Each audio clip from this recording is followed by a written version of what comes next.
Hey everybody, this is Phil from Zaid Comics, the writer of the upcoming graphic novel set to launch on Indiegogo in August called Magic Cop, and I am just one half of the two best looking brothers in all of comics, and today we're going to be talking about comic writing, something that I do and am pursuing and currently writing multiple comics right now.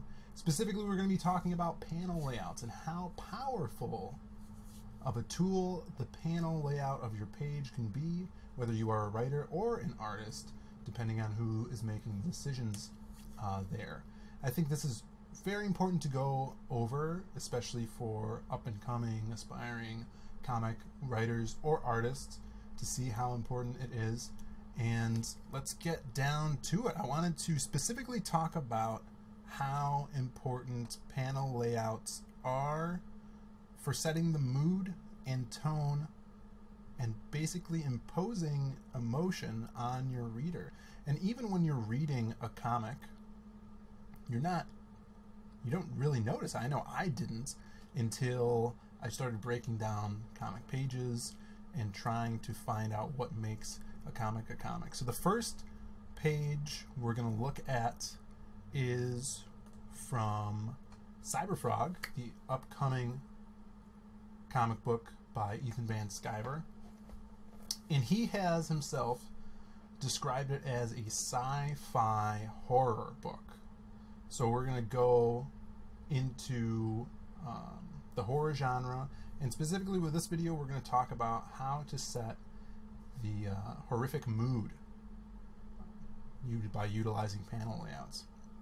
Like I said, this is sci-fi horror, really cool concept, and when EVS threw this up on Twitter, I immediately noticed the panel layout.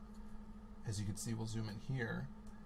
It's kind of building to a climax. We see one of his human-eating hornets, aliens that have invaded the Earth, lifting up this human woman, and you notice something's wrong, but you can't really tell because her face is cloaked in shadow, and then bam, the big reveal of the horrific sight, this blood honey pouring out of her eyes and all of her orifices.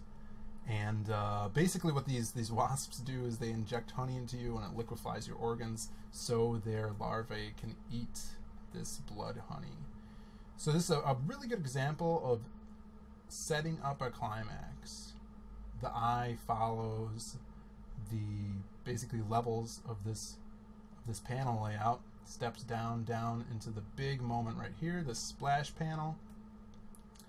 And that's just a pretty simple way to set the tone, and you could really relate it to a jump scare in movies.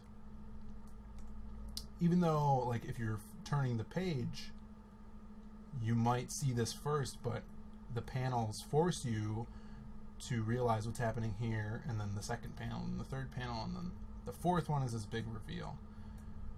So that's a good example of kind of a jump scare, I would say, in comics, and a big reveal into what's happening. So the next one we're going to go into, I really wanted to show off, is the Saga of Swamp Thing, issue 26.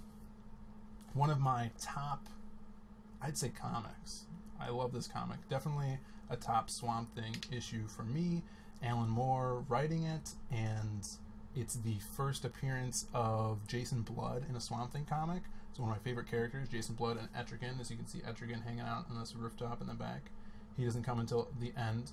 But I'm going to tell you a little story about this.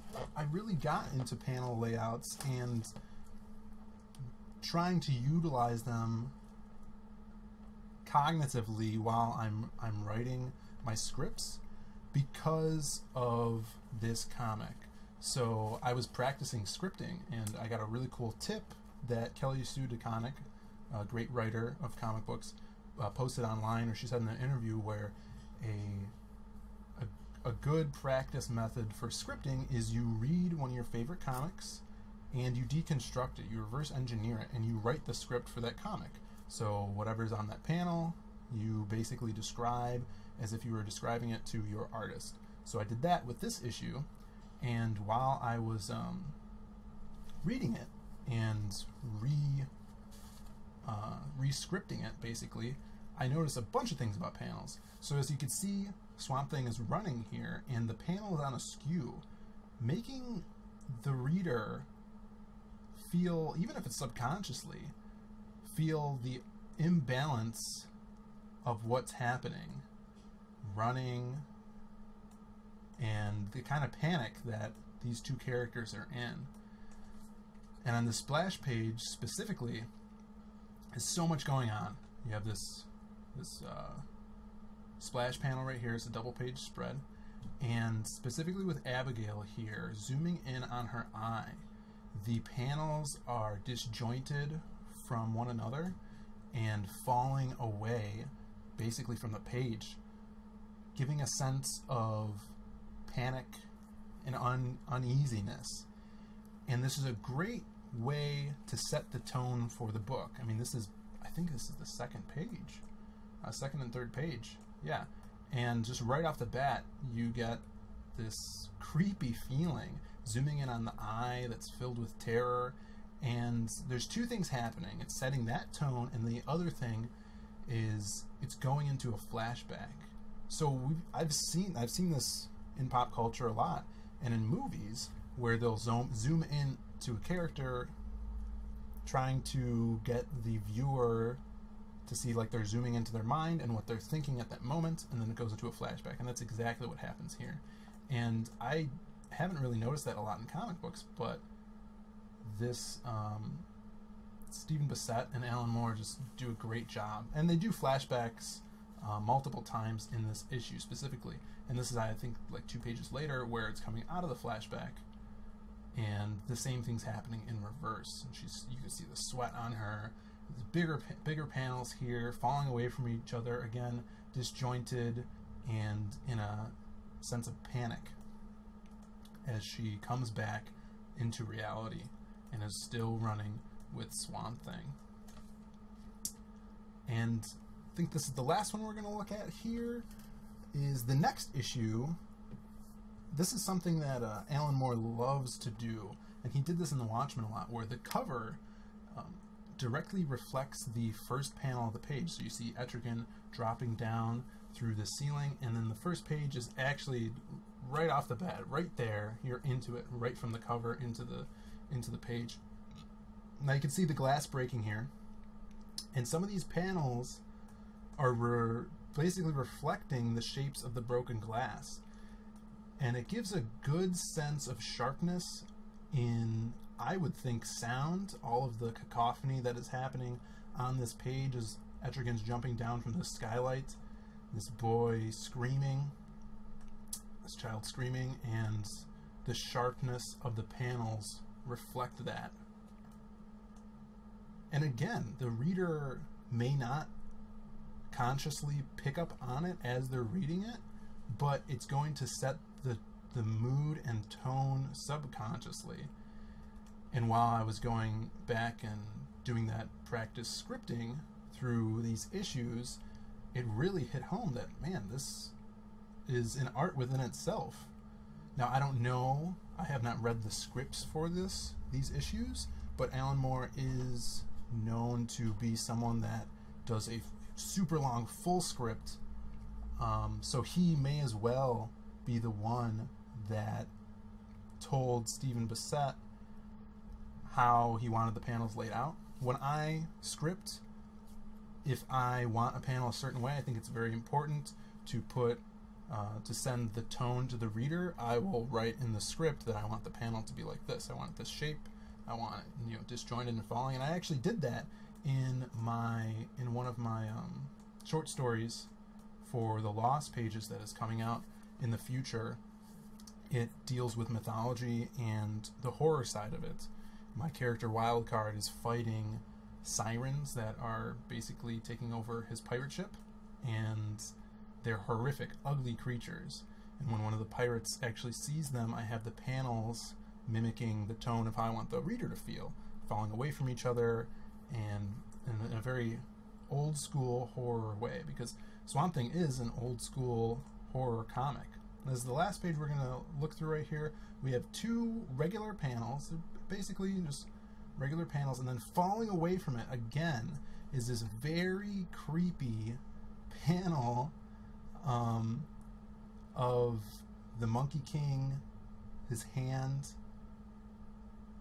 reaching for one of the children's hand. And then we have this giant action shot of Etrigan and them fighting, and it's on a skew, this weird rhombus shape, and just so much motion going on in it. And then there's no background. These panels here have no stability to them. There's no anchor that anchors them on the page, and it really gives that disorienting feel, in my opinion.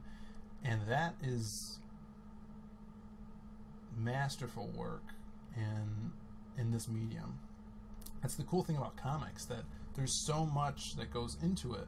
You have to think about panels, you have to think about the page layout, you have to think about the balloons, how many balloons you want in a panel, or if you want them like here that Alan Moore and Stephen Bissette do a lot of the times, or the letterer also puts it outside of the panel.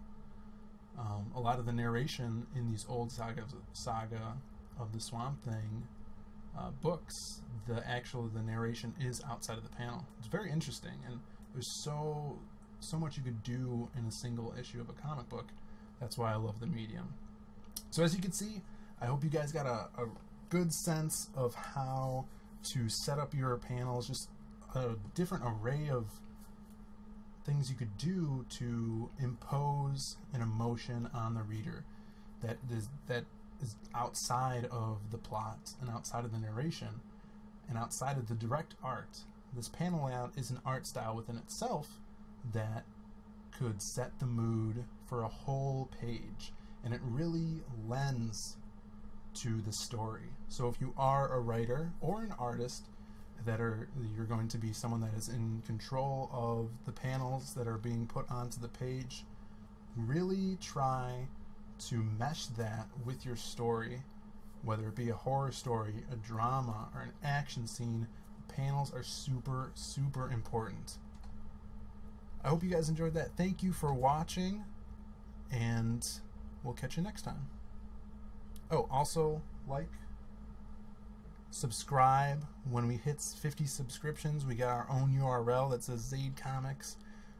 Follow us on Twitter.